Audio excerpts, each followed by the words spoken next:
The next game is Falcons at the Vikings. This line opened up Vikings -3.5. It's still 3.5, or you can get 3 -125, which is kind of the same thing. Obviously, you want the -3, but you have to pay a lot of big. So who do you like in this game? So I took a long time trying to think, like, all right, the Vikings lost to the Seahawks just barely, but they were great in that first half. And I was like, which part of that game was real? The second half when they gave up 27 points, or the first half when they gave up 0? And, as always, the truth's somewhere in the middle. Like, I think they're getting better under Mike Zimmer. He's coaching up those rookie corners. I think if there had been a preseason in a full training camp, they would have been better out of the gate. So I think they're starting to gain some steam. They almost beat the Seahawks, really. If Alexander Madison gets 1 yard on that fourth down, they win. So I'm on the Vikings here.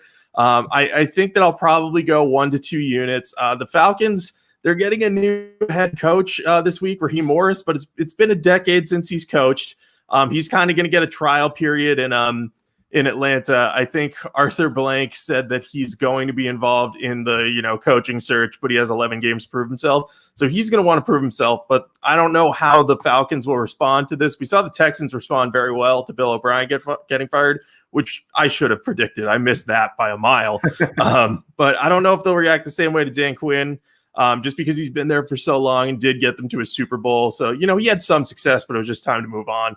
I think this game's going to come down to how the Vikings defense plays. If Yannick Ngakoue can pressure Matt Ryan, I think that the Vikings could run away with this, because the Falcons' passing offense has been awful without Julio Jones in the last 3 games. Ryan has 1 passing touchdown in those 3 contests, and they've become much more of a run-oriented team, which the Vikings can deal with. If they're dealing with the Falcons through the air, it's going to be a lot harder. But I don't think they'll have to. I think that they'll get the pressure they need, and they should win this. So I'm on the Vikings here for a couple of units.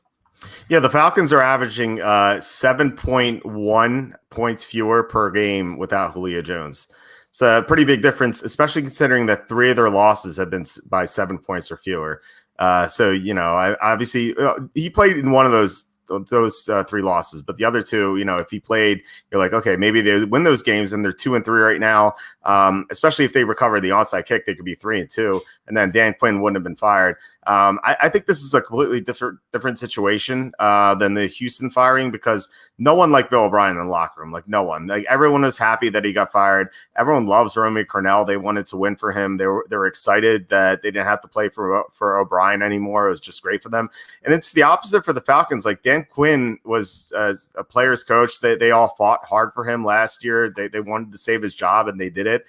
And now they failed him, and he was fired. And so I think that they're going to be a little deflated. There's not a lot of time to make adjustments for Raheem Morris and like the rest of the staff. So I think they're going to be a little discombobulated, which is not good against Mike Zimmer. So there's just such a big coaching advantage in this game. So I like the Vikings. I just think they're a lot better than the Falcons. The Falcons are just miserable right now, especially if Julio Jones doesn't play. If Jones comes back, I'm either not going to bet the Vikings or bet them a little bit. But if Julio Jones is out again, this is going to be a big bet on Minnesota.